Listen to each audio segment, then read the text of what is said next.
పేదరిక నిర్మూలనకు ముఖ్యమంత్రి నారా చంద్రబాబు నాయుడు ప్రతిష్టాత్మకంగా ప్రారంభించిన P4 ను తూర్పు గోదావరి జిల్లాలో ప్రతిష్టాత్మకంగా అమలు చేయాలని అన్ని శాఖల అధికారులను ఆదేశించినట్లు జిల్లా ఇన్ఛార్జ్ జలవనరుల శాఖ మంత్రి నిమ్మల రామానాయుడు తెలిపారు.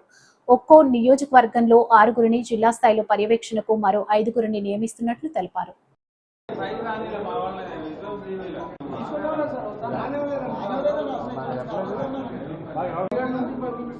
మాట మాకు చెప్తే సరిపోతుంది.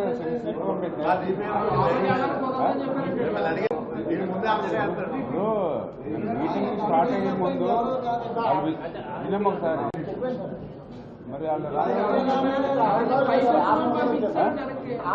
విజువల్ తీసుకెళ్తా అన్నారు, 5 minutes అన్నారు. ఒక మధ్యలో అవసరం అయితే ఒక 2 నిమిషాలు ఏదో పెట్టుకుంటారు. స్లిప్ పట్టుకొని చెప్పండి, ఏముంది ఎడిట్ చేస్తాం.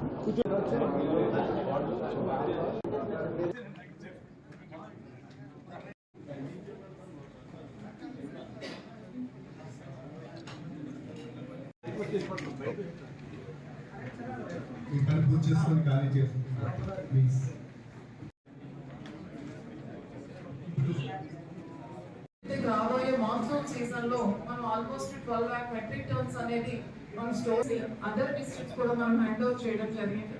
అది కూడా ఈ రోజు మనం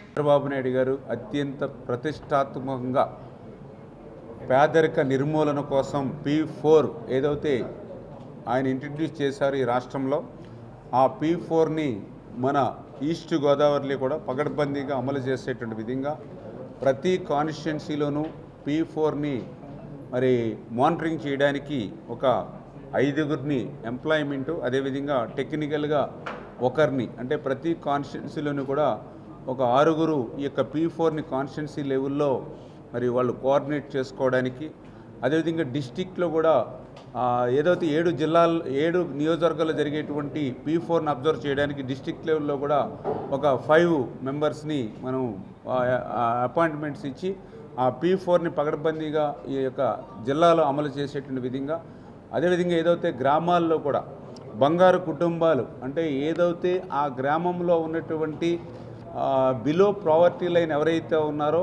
ఆ బిలో పావర్టీ లైన్లో మొదటి విడతగా ఆఖరి 20% మంది లో ఇన్కమ్ ఎవరైతే ఉంటారో అటువంటి వాళ్ళని ఐడెంటిఫై చేసి వాళ్ళని బంగారు కుటుంబాలుగా మనం మరి అనౌన్స్ చేసుకుని ఆ బంగారు కుటుంబాలకి మరి ఏదైతే మార్గదర్శకులుగా, అంటే ఎవరైతే ఎన్ఆర్ఐస్ కానీ ఎవరైతే దాతలు కానీ ఎవరైతే ఉంటారో వాళ్ళ సపోర్ట్ తీసుకుని ఆ బంగారు కుటుంబాలకి ప్రభుత్వం నుంచి ఆ సంక్షేమ కార్యక్రమాలు, అభివృద్ధి కార్యక్రమాలు, ఆ యొక్క ప్రయారిటీ వాళ్ళకి ఇచ్చేటువంటి విధంగా ప్రధానంగా ముఖ్యమంత్రి చంద్రబాబు నాయుడు గారు ప్రతిష్టాత్మకంగా ఏర్పాటు చేసినటువంటి కార్యక్రమం ఇందాక మంత్రివర్యులు చెప్పినట్లుగా P4 అనేటువంటి కార్యక్రమం.